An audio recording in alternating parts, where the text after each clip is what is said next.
All right, so let's get started here. I'm here at the Visual Studio Code website.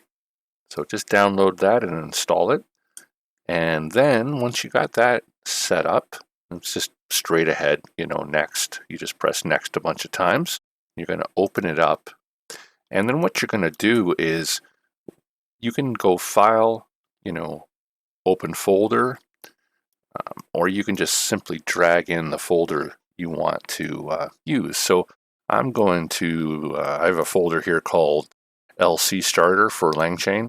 So I just drag that in here and it opens us up right inside that folder. All right. So now once we're in here, we want to run our terminal. So you can go up here to terminal, you can say new terminal, and you can see here it shows that we can hit Control and the tilde mark or the back tick. It's under the escape key to the left of the number 1 usually on the keyboard. So you can do the same thing, toggle back and forth between that terminal. You can see it opens up down here. I'm just Control and hitting that back tick key. Make sure you're in the directory that you want to be in. And then what we want to do is set up a virtual environment for Python.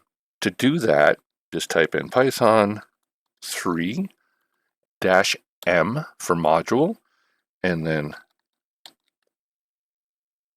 virtual env, and then whatever you want to call your environment. So if you wanted to call it Steve, you'd put Steve there.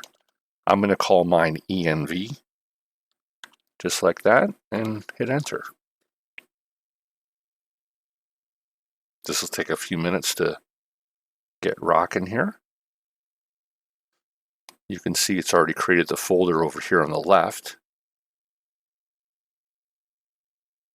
And then it ran through, everything looks good. So this is our virtual environment, and this is where we're going to be working out of. Now, we're never really going to have to enter this folder, but how you can tell if your virtual environment is running is you're going to see over here to the left, I'm highlighting this area here, you're going to see env. I'll show you here. So to start it, env, whatever you called it, mine's called env, and then a slash, and then you're going to say scripts activate, like so.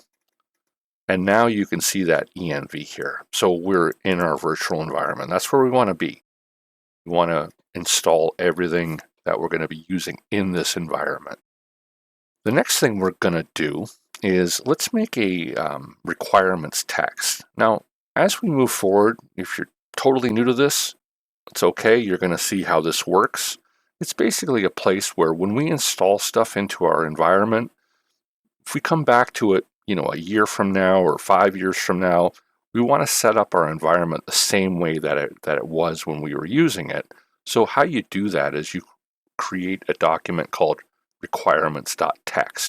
Now I could simply mouse click over here, say new file, and then save a document, requirements.txt. But you can also do it here in the terminal, and I'll show you how you do that. I'm going to say pip freeze. We're going to put in the greater than symbol, and then requirements.txt, just like that. And you can see here that has been generated. There's nothing in it, but as we move forward, there will be some stuff in there. All right, now we got this set up. We'll come back in the next video and start working on our project. All right, guys, welcome back. So I've created a little file here called section 1, and it's a markdown file. I'm just going to add the notes to it so you guys can copy and paste a lot of this stuff.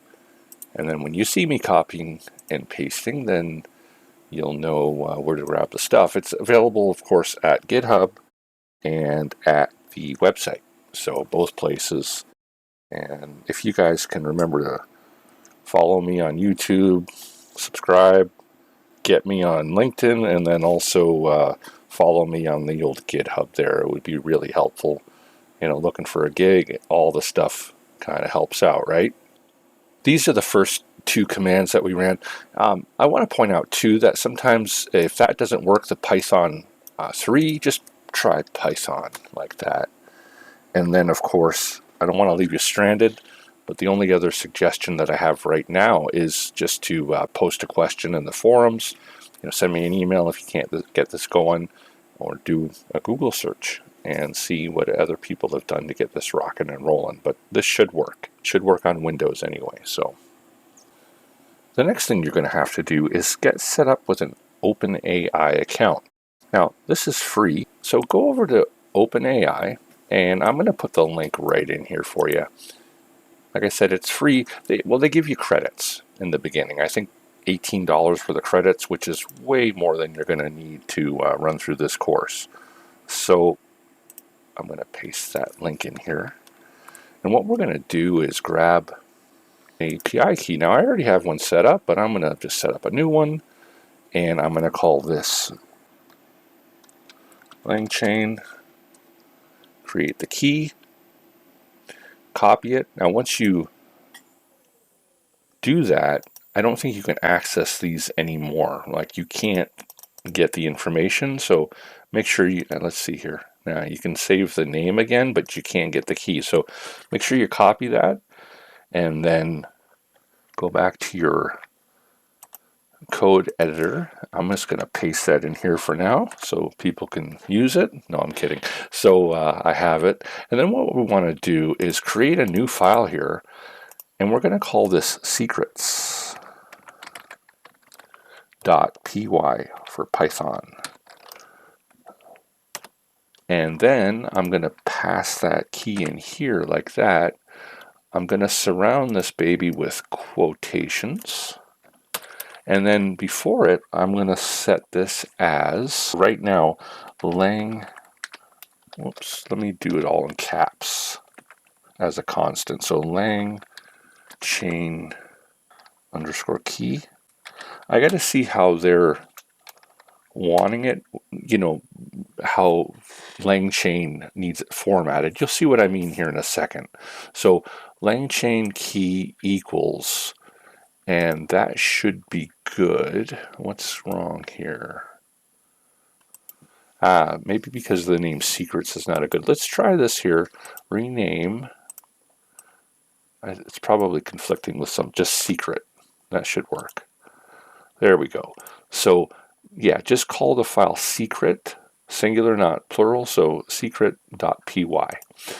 And then what was happening, I guess, it's conflicting with a Python library or something like that called secrets, so that's probably what's going on there.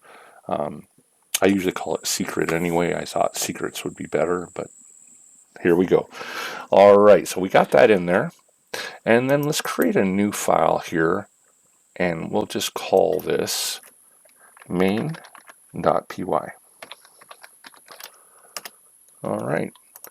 Then what we're going to do is we're going to go to LangChain. So I'm going to grab this URL, of course, copy that, and then put that in our, get rid of that key here. I'll just put that in there for now. And then look at their quick start docs. So we've got to do a couple of installations here. So we're going to follow this. I'll put this in here as well. And then in our terminal, so again, if yours is not open, make sure you're in the env. So I showed you how to do that. Here's the command to do that. And then what we want to do is run this command right in here. So I'm just going to paste that command in there and hit enter.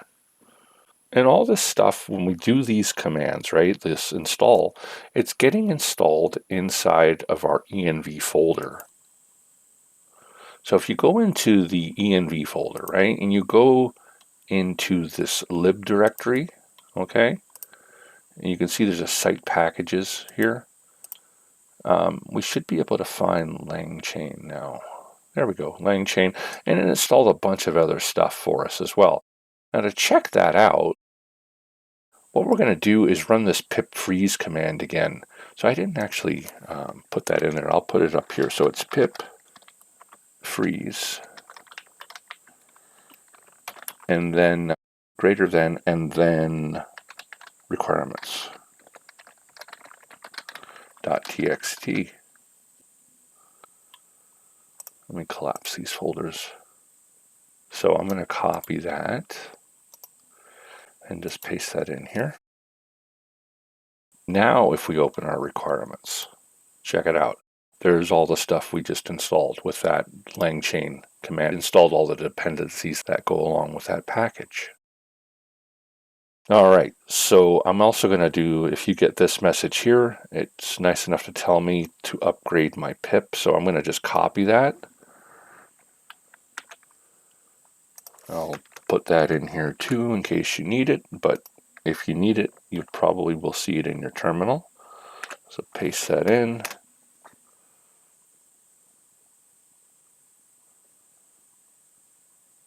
All right, we got that done. The next thing we want to do, go back to LangChain, and we want to install this as well. So we're going to grab that. We're going to come back. We're going to paste that in. So we're going to install OpenAI.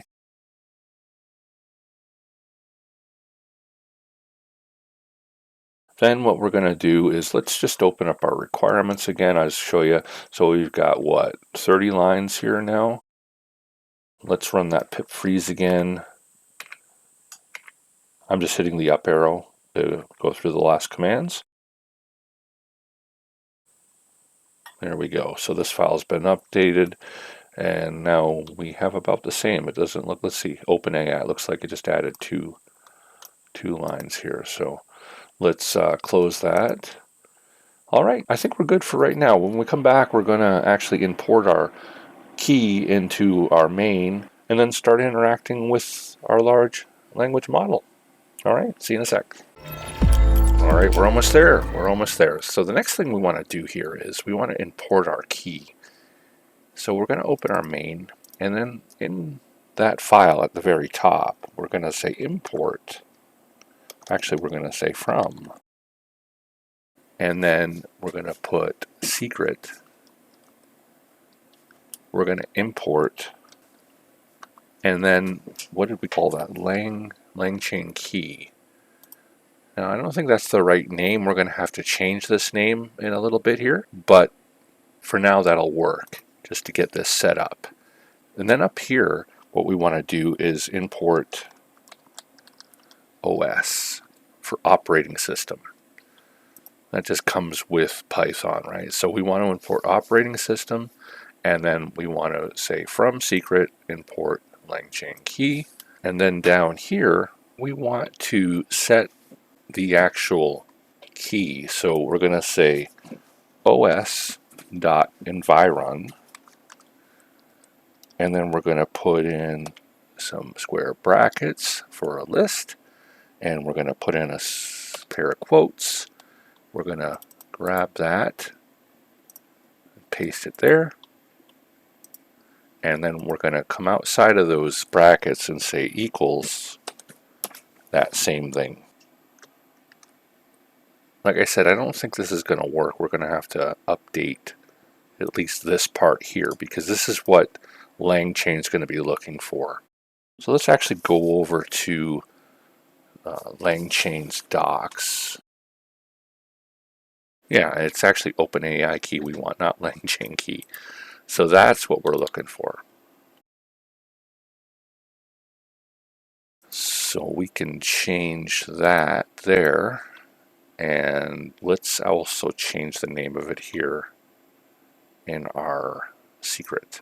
So I'll call this just simply OAI key. And then back here, what we're going to have to do is rename that to OAI.